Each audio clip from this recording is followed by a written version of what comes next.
not all that much going on with regard to fine art.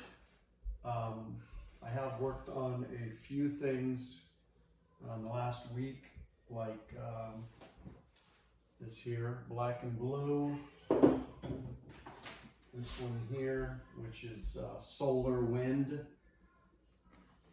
So I've worked on some of this yellow here and here. What else? I've got Women of Song, Debbie Harry. Been working on this. Working on this beautiful hair. So, but I don't have anything that is completed.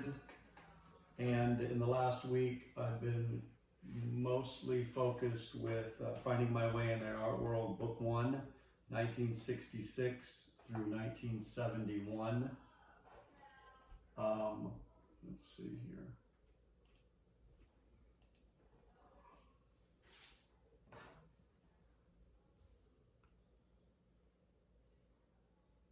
So there's about 8 sections in the book.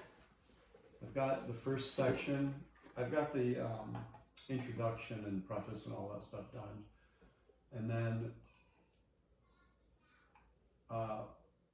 the first section is life events. So that's written, and now I'm doing the layout for the book, and then making some small improvements with the text.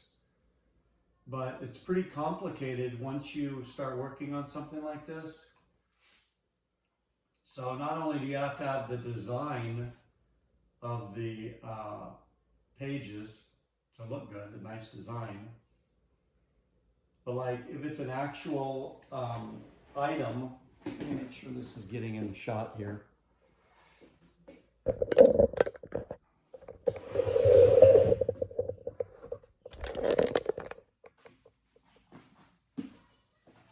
If it's an actual item, like the postcard, it's got a drop shadow on it. If it's just a photo, it doesn't.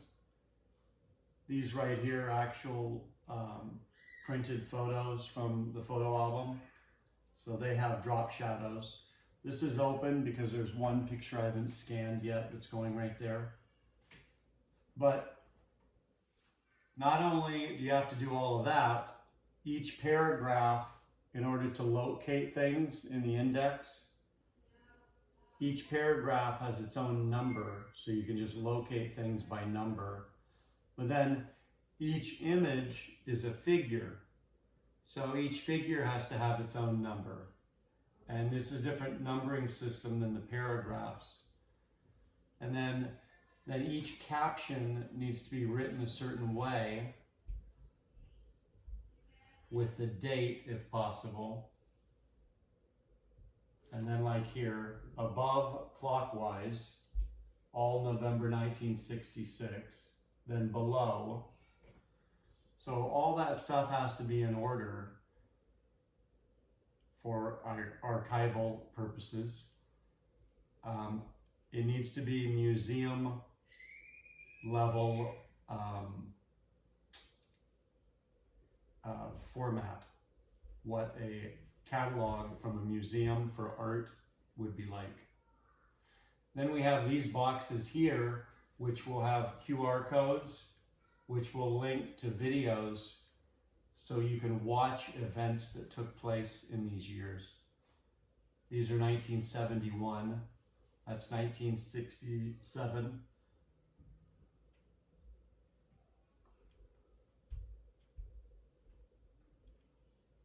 And then this box will have an image. This right here is just a placeholder right now. Okay, the magenta. But each one of these will have a frame image from the video. And this is from a scanned 8mm film that my Uncle Ed took. So here, I'm at this page right here now. Everything's pretty much done up to page 31. And this is the life events section. So then the section after this is products. So the products that were influential between 1966 and 1971, and how those possibly influenced the art that I did at the time.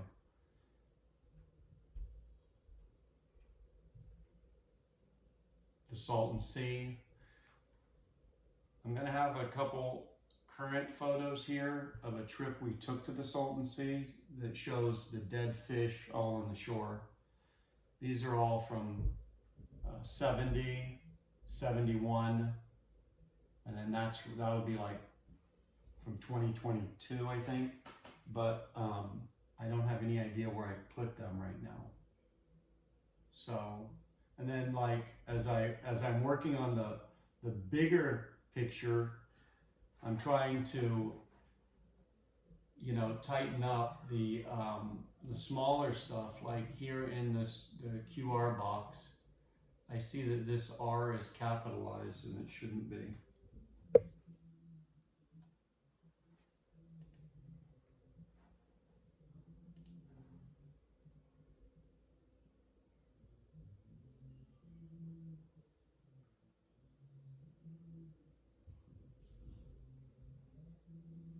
And it looks like somewhere along the line here,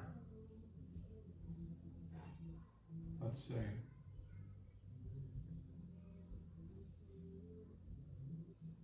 It really looks like this.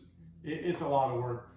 I considered having someone lay out the book for me, but as I thought about it, there's no way in the world anyone could lay this out for me and me say, on page 31, you have the R capitalized, it needs to be lowercase, and then they send me an invoice for $75 or something like that.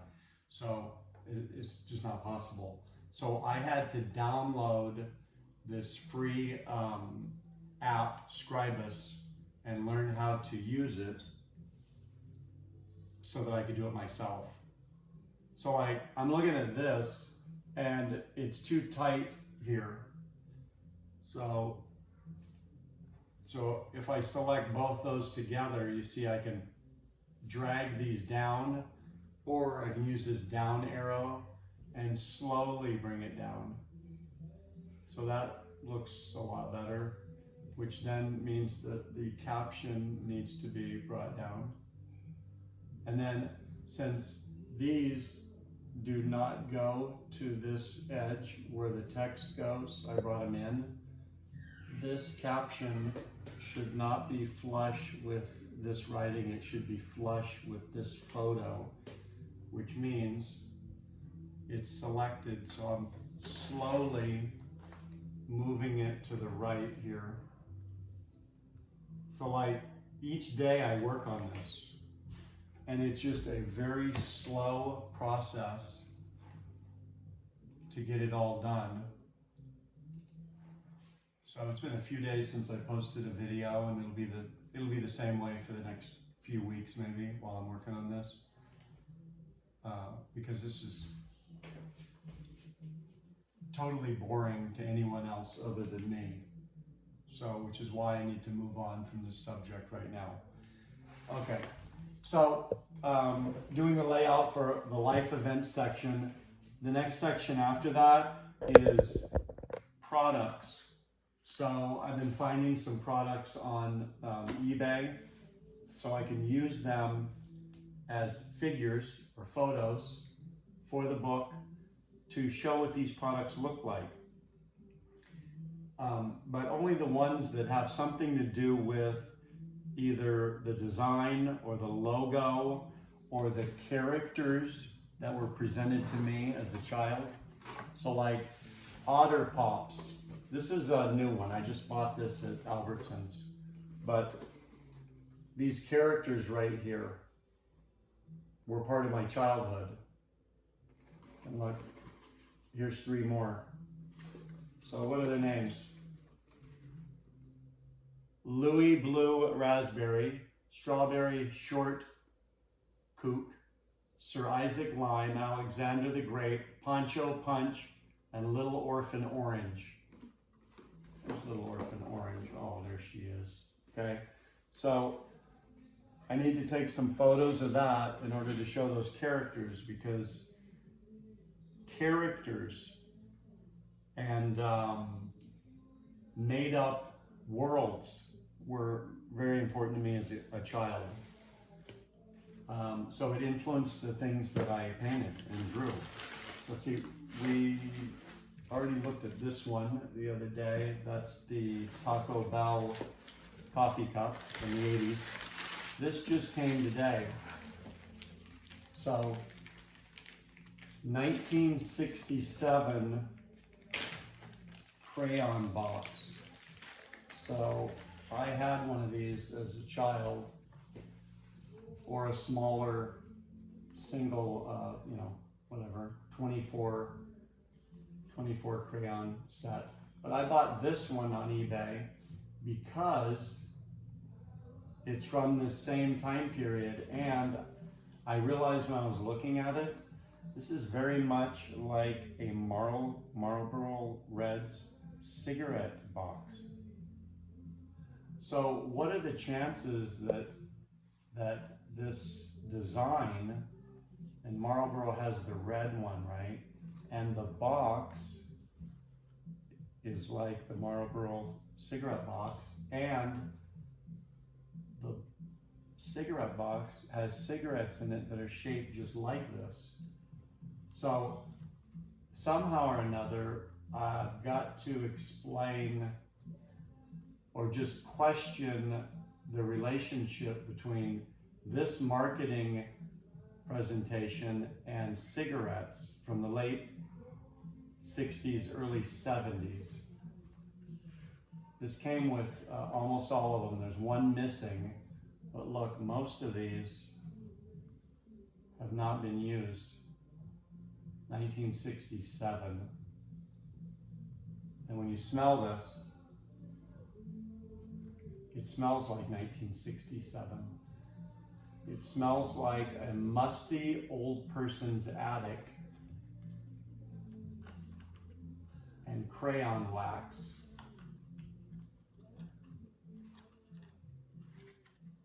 I guess I can describe that in the book too. The only thing is it wouldn't have smelled musty at the time. It only smells musty now. All right, so that's that. And then this came today as well, which is part of book 1. So late 60s, the hot dog chain Wiener Schnitzel was Der Wiener Schnitzel. And in 1967, they released this commemorative album, Tijuana Taxi. You see Der Wiener Schnitzel? It says in 1960, it was born in 61, and by 66, they started the year with 21 stores, and they added 79 hot dog stands in 1966, which gave them 100 stores. So this is commemorating their 100th store. But Tijuana, there was a Tijuana culture at the time. My family went down there every once in a while, and many Southern California families did. Late 60s, early 70s, mid 70s, to shop, and I guess that was the main thing, shop and take pictures, and I'll research it a little more, but I'm going to talk more about the Tijuana connection in like 1974, because we do have some Super 8 film of us going there. Okay, pick these up. These are new from Albertsons. Chicken of the Sea, and this mermaid right here. I've got to research this and see if this is the same image from when I was a kid, or if they updated the mermaid. If so, I'm going to have to find an old ad or label. And then Star-Kissed, and Charlie Tuna. Remember? Sorry, Charlie. So that would have been like 1972 maybe. But these are characters that stick with a child. And the Otter Pops and countless others. There's no way to include it all in the books, but I'm going to do the best I can to explain how this mass media had an effect on a young boy's mind and what type of art projects and attitudes came out from that. So that's part of the angle of what these books are going to be about.